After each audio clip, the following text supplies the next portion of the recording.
ధన్యవాదాలు అధ్యక్ష. నేను గౌరవ మంత్రి గారిని సూటిగా ఒక 5-6 ప్రశ్నలు మాత్రమే అడుగుతాను, ఉపోద్ఘాతంలోకి వెళ్ళను అధ్యక్ష. ముందుగా అసలు ఈ మూసీ మోడర్నైజేషన్ ప్రాజెక్టుకు ఎంత ఖర్చు అవుతుంది? ఒకసారి ముఖ్యమంత్రి గారు 1,00,000 కోట్లు ఖర్చు పెడుతున్నామన్నారు, ఒకసారి 1,50,000 కోట్లు ఖర్చు పెడతామని డిఫరెంట్ టైమ్స్లో డిఫరెంట్ స్టేట్మెంట్స్ వచ్చాయి. అసలు ఈ మూసీ ప్రాజెక్టు సుందరీకరణ మీద రాష్ట్ర ప్రభుత్వం ఎంత ఖర్చు పెట్టాలనుకుంటుంది? ఎందుకంటే ఒకవైపు పిల్లల స్కాలర్షిప్లు ఇవ్వమంటే డబ్బులు లేవు, కోసుక తింటారా అంటున్నారు, లేదా రిటైర్డ్ ఎంప్లాయీస్కు డబ్బులు ఇవ్వండి అంటే డబ్బులు లేవంటున్నారు. మూసీ సుందరీకరణ మీద 1,00,000 కోట్ల 1,50,000 కోట్ల ఎంత ఖర్చు పెడతామనుకుంటుంది ప్రభుత్వం? సూటిగా సమాధానం చెప్పండి. 2, ఇప్పటి వరకు మూసీ సుందరీకరణలో ఎన్ని నివాసాలు కూల్చివేశారు? ఆ కూల్చివేసిన నివాసాలకు 2013 భూసేకరణ చట్టం కింద పాత ఇండ్లకు కంపెన్సేషన్ ఇచ్చారా, వేజ్ లాస్ ఇచ్చారా, లేదా సింపుల్గా కేసీఆర్ గారు కట్టిన డబుల్ బెడ్రూమ్ ఇళ్లలో అసైన్మెంట్ చేసి పంపారా? 2013 భూసేకరణ చట్టం ప్రకారంగా 14.5 లక్షల రూపాయల డబ్బు ఇవ్వాలి వాళ్ళకు, పాత ఇంటికి R&Bతో ఎస్టిమేట్ చేసి డబ్బులు ఇవ్వాలి, అదేవిధంగా సెలబుల్ రైట్స్తో కూడినటువంటి 200 గజాల స్థలంలో కట్టిన ఇల్లు ఇవ్వాలి. ఆ రకంగా ఇచ్చారా, ఇవ్వలేదా? ఇస్తే ఎప్పట్లోకి ఇస్తారు? ఎన్ని నివాసాలు కూల్చారు? ఇంకా మీరు ఐడెంటిఫై చేసి కూల్చవలసిన ప్రభుత్వ ప్రైవేటు ఇల్లు ఎంత భూమి ప్రభుత్వ ప్రైవేట్ సేకరిస్తున్నారు? సమాధానం చెప్పండి. నంబర్ 3, గౌరవనీయులు మంత్రి గారు మాట్లాడుతూ ఆన్సర్ సిలో ఏమన్నారంటే హెచ్ఎండబ్ల్యూఎస్బి నీటిని హిమాయత్ సాగర్, ఉస్మాన్ సాగర్ లో పంపిణీ చేయడానికి చేపట్టింది. మూసీ నదిలోకి ఎప్పటికప్పుడు విడుదల చేయడానికి 2.5 టీఎంసీలు రిజర్వ్ చేయడం జరిగింది అన్నారు. అంటే స్వచ్ఛమైన గోదావరి జలాలను మూసీలో వదులుతామన్నారు, సంతోషం. మరి ఈ 2.5 టీఎంసీల గోదావరి జలాలు ఎక్కడి నుంచి తెస్తున్నారు?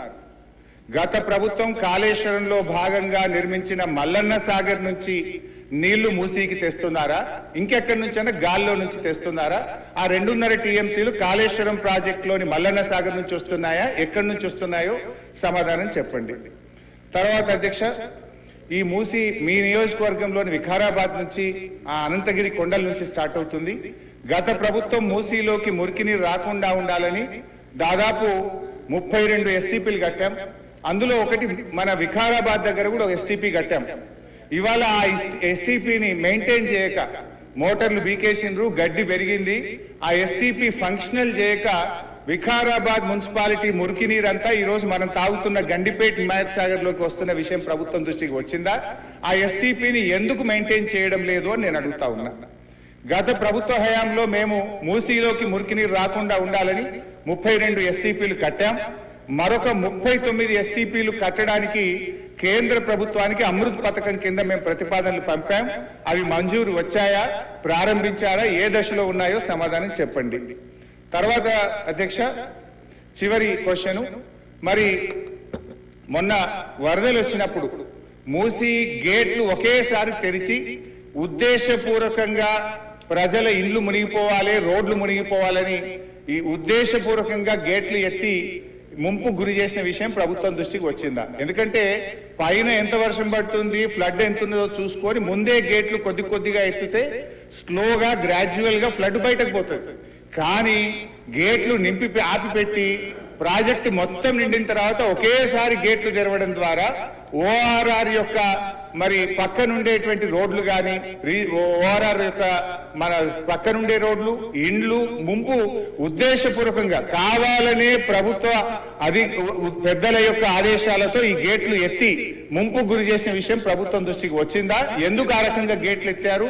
ఒకవేళ ప్రభుత్వానికి ఆ ఉద్దేశం లేకపోతే ఆ అధికారుల మీద ఏమైనా చర్యలు తీసుకున్నారా? సూటిగా సమాధానం చెప్పాలని చెప్పి నేను కోరుతా ఉన్నా అధ్యక్ష. చివరిగా నేను చెప్పేది, మీరు పేదవాళ్ళ ఇంటికి రాకండి. మూసీ సుందరీకరణ పేరిట పేదల ఇండ్లు కూలగొడితే బీఆర్ఎస్ పార్టీ సీరియస్ గా వ్యతిరేకిస్తుంది. అవసరమైతే బుల్డోజర్లకు అడ్డంగా పడుకోనైనా అడ్డుకుంటామని గతంలో చెప్పాం. ఖాళీ స్థలాలు ఉన్నాయి, మీరు ఖాళీ స్థలాల్లో దాన్ని డెవలప్ చేయండి. మూసీలోకి గోదావరి నీళ్లు తెండి, మురికి నీరు లేకుండా చూడండి. కానీ మూసీ పేరిట పేదల ఇల్లు కూలిస్తే మాత్రం బీఆర్ఎస్ పార్టీ ఎంత మాత్రం ఒప్పుకోదని మీ ద్వారా ప్రభుత్వాన్ని తెలియజేస్తున్నాం. మూసీ నది పునరుద్ధరణకు సంబంధించి ప్రశ్నలు అడగడం, సూచనలు చేయడం, ప్రభుత్వం వైపు నుంచి వివరణ కోరడం జరిగింది. మా సహచార మంత్రివర్గ సభ్యులు వీలైనంత మేరకు వాటికి సంబంధించిన సమాచారాన్ని అందించే ప్రయత్నం చేసిండ్రు. శ్రీధర్ బాబు గారు అందించిన సమాచారానికి అదనంగా కొంత ఇలాంటి శాఖ నేనే ప్రత్యక్షంగా నిర్వహిస్తున్నా. చాలా సందర్భాలలో ఈ సమీక్షలో కానీ కన్సల్టెంట్స్తో కానీ అధికారులతో కొన్ని నెలల తరబడి సమీక్షలో నేను ఉన్నా కాబట్టి నాకు కొంత అదనపు సమాచారం తెలుసు. ఈ సమాచారాన్ని సభ ముందు సభ్యులకు వివరించడం బాధ్యతగా భావించి తమ దగ్గర సమయం తీసుకొని ఈ వివరాలను సభ ముందు పెట్టే ప్రయత్నం చేస్తున్నా. అధ్యక్ష, మూసీ నది వికారాబాద్ జిల్లా అనంతగిరి కొండల్లో మొదలయ్యి నల్గొండ జిల్లా వాడపల్లి దగ్గర కృష్ణానదిలో కలుస్తుంది. దాదాపుగా అనంతగిరి కొండల నుంచి వాడపల్లి వరకు 240 కిలోమీటర్లు మూసీ నది ప్రవహిస్తుంది. ఈ మూసీ నది మూసీ ఒకటే లేదు అధ్యక్ష, ఇందులో ఈసా నది కూడా ఉంది. मेरे ख्याल से अकबरुद्दीन साहब को पता है, उस्मान सागर से नीचे भापू घाट तक मूसी नदी आएंगे. हिमायत सागर के ऊपर ईसा नदी है, वो नदी आके भापू घाट में, ये दो नदियों का संगम, इसीलिए भापू घाट वहां बनाए. కన్యాకుమారి దగ్గర 2 సముద్రాలు 2 నదుల యొక్క సంగమం దగ్గర మహాత్మా గాంధీ గారి అస్థికలు ఏ విధంగా పెట్టినరో ఈరోజు వికారాబాదులో మొదలయ్యే మూసా, రంగారెడ్డి జిల్లాలో ఇతర ప్రాంతాల నుంచి మొదలయ్యే ఈసా నదికి సంబంధించి హిమాయత్ సాగర్ ప్రాజెక్ట్ ఉంది. మూసీ నదికి సంబంధించి ఉస్మాన్ సాగర్ ప్రాజెక్ట్ ఉంది, అంటే గండిపేట ప్రాజెక్ట్. ఈ 2 నదులు వచ్చి లంగర్ హౌస్ దగ్గర ఏదైతే బాపు ఘాట్ ఉందో అక్కడ ఈ 2 నదులు కలుస్తాయి. ఆ 2 నదుల కలయిక దగ్గరనే మహాత్మా గాంధీ గారి అస్థికలను పెట్టి బాపు ఘాట్ను నిర్మించడం జరిగింది. అధ్యక్ష, ఈరోజు నాగరికత నదీ పరివాహక ప్రాంతంలోనే పెరిగింది. ప్రపంచంలో ఏ నగర విస్తీర్ణమైన ఏ ప్రజల యొక్క నాగరికత అభివృద్ధి చెందిందంటే నదీ పరివాహక ప్రాంతంలోనే మానవుల యొక్క నాగరికత అభివృద్ధి చెందింది. నదీ పరివాహక ప్రాంతాలలోనే గ్రామాలు కానీ పట్టణాలు కానీ నగరాలు కానీ నిర్మించడం జరిగింది. ఈ నదీ పరివాహక ప్రాంతంలో నిర్మించిన గ్రామాలు మనకు ప్రతి ఊరు కానుకొని చెరువు ఉంటుంది. ఊరి యొక్క తాగునీరు సాగునీరు అవసరాలు తీర్చడానికి పట్టణాలలో కూడా మీరు పెద్ద పెద్ద లేకులు చూసారు.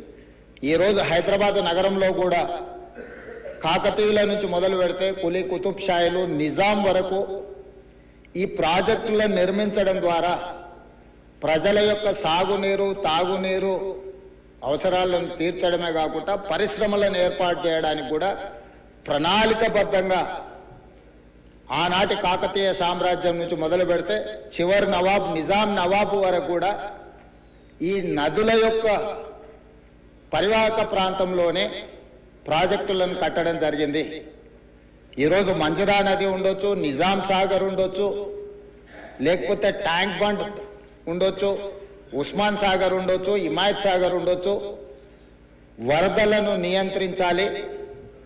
1908లో ఈ నగరం మీద వరద తుఫాను ఉప్పెనై వేలాది మందిని బలిగొన్నప్పుడు నిజాం సర్కార్ నిజాం ప్రభు మనసు చెల్లించి ఈ సమస్యకు శాశ్వత పరిష్కారం చూపించాలి అని చెప్పి ప్రపంచ స్థాయిలో ఆ రోజుల్లోనే టెండర్లు పిలిచి సాంకేతిక నిపుణులను నియమించి మోక్షగుండం విశ్వేశ్వరయ్య ద్వారా శాశ్వతంగా ఈ నగరానికి వరద ముప్పు నుంచి రక్షించడమే కాకుండా తాగునీటి సమస్యను పరిష్కరించడానికి 1908లో నిజాం సర్కార్ ఈ కార్యక్రమాన్ని ఈ ప్రాజెక్టును చేపట్టడం జరిగింది.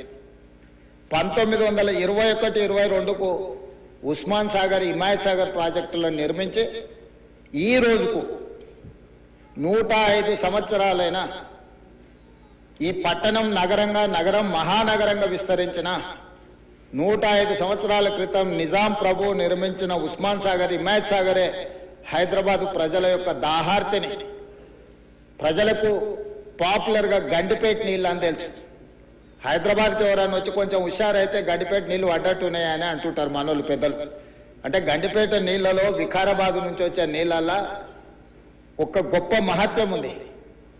వికారాబాద్ అడవి ఏదో పిచ్చి మొక్కలతో మొలిచిన అడవి కాదు అధ్యక్ష, వనమూలికలతో కూడుకున్న అడవి. వఖారాబాద్ కా హవా లాఖోं का దవా, అంతేనా అధ్యక్ష? లాఖో మరీదోం కా దవా. టీబీ వచ్చిన వాళ్ళని తీసుకెళ్లి వికారాబాదులో వదిలేస్తే అక్కడ 3 నెలలు ఉంటే నేచరే వాళ్ళని క్యూర్ చేసే విధంగా, అంటే నిజాం వికారాబాద్ అడవులను పిచ్చి మొక్కలతో కాకుండా వనమూలికలతో కూడుకున్న చెట్లను నాటి వాటిని పెంచడం వల్ల వికారాబాదులో టెంపరేచర్స్ తక్కువ ఉంటాయి అధ్యక్ష. హైదరాబాదులో ఈ చుట్టుముట్టుతుండే టెంపరేచర్ కంటే 2-3 డిగ్రీలు వికారాబాద్ అనంతగిరి కొండల్లో టెంపరేచర్ తక్కువ ఉంటుంది. అక్కడ గాలి, అక్కడి నీరు చాలా గొప్ప వనమూలికలతో కూడుకున్నది. ఆ నీళ్ళే గండిపేటకు వచ్చి ఆ గండిపేట నీళ్ళే హైదరాబాద్ నగరానికి ప్రజలకు తాగడానికి ఇవ్వడం ద్వారా మన ఆరోగ్యాన్ని కాపాడడం కాకుండా మనకు తెలివితేటలను కూడా మెరుగుపరచుకోవడానికి నిజాం సర్కార్ ఇవన్నీ ఏర్పాటు చేసింది అధ్యక్ష. కాలక్రమేణా స్వతంత్రం వచ్చింది, సాంకేతిక నైపుణ్యం పెరిగింది. సాంకేతిక నైపుణ్యంతో నగరాలు అభివృద్ధి చెంది జలవనరులను కాపాడుకోవాల్సిన మనము ఆ దిశగా ప్రయాణం చేయలే అధ్యక్ష. శాశ్వత సమస్యల్ని పరిష్కరించి మన ఆరోగ్యాన్ని కాపాడే జలవనరులను కలుషితం చేయడమే కాకుండా కబ్జాలు పెట్టి ఫామ్ హౌజులు కట్టి ఫామ్ హౌజ్లో డ్రైనేజ్ లైన్లు తీసుకెళ్లి ఈ గండిపేట హిమాయత్ సాగర్ కలిపిండ్రు అధ్యక్ష. ఆగర్భ శ్రీమంతులు కట్టుకున్న ఫామ్ హౌజుల్లో ఉన్న డ్రైనేజ్ కనెక్షన్స్ తీసుకెళ్లి గండిపేటకు హిమాయత్ సాగర్కు కనెక్ట్ చేస్తే వాళ్ళ మీద ఉక్కుపాదం మోపి అన్నిటిని కూలగొట్టి లక్షలాది నగరంలో ప్రజలు తాగే నీళ్లను కలుషితం చేస్తే ఎవరిని క్షమించమని చెప్పి మా ప్రభుత్వం వచ్చిన తర్వాత కఠినమైన చర్యలు తీసుకున్నది అధ్యక్ష. దాని మీద ఎన్నో విమర్శలు వచ్చినాయి. జన్వాడలో ఫామ్ హౌజులు, మొయినాబాద్లో ఫామ్ హౌజులు కట్టుకున్న వాళ్ళు నా మీద దాడి చేసిరు.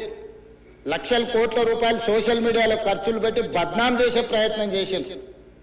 అయినా మా సంకల్పం మంచిది, పేద ప్రజలకు మేలు జరగాలన్న ఆలోచనతో ఎన్ని విమర్శలు వచ్చినా వెనక్కి తగ్గకుండా 100% ఆ కార్యక్రమాన్ని ముందుకు తీసుకెళ్లే ప్రయత్నం చేసి, అదేవిధంగా మాకొచ్చిన అవకాశాలలో ప్రపంచంలో చాలా దేశాలు తిరిగినాం అధ్యక్ష.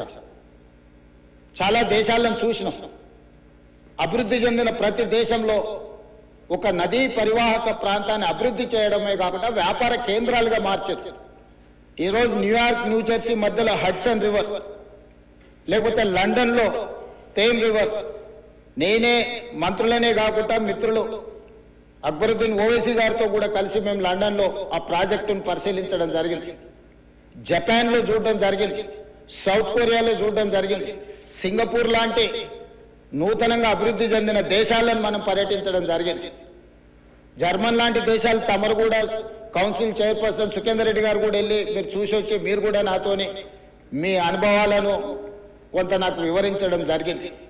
అంటే ప్రపంచ స్థాయి గుర్తింపు పొందిన నగరాలలో నదీ పరివాహక ప్రాంతాలను కాపాడుకోవడమే కాకుండా ప్రక్షాళన చేయడమే కాకుండా వ్యాపార కేంద్రాలుగా మార్చి ఆ రాష్ట్ర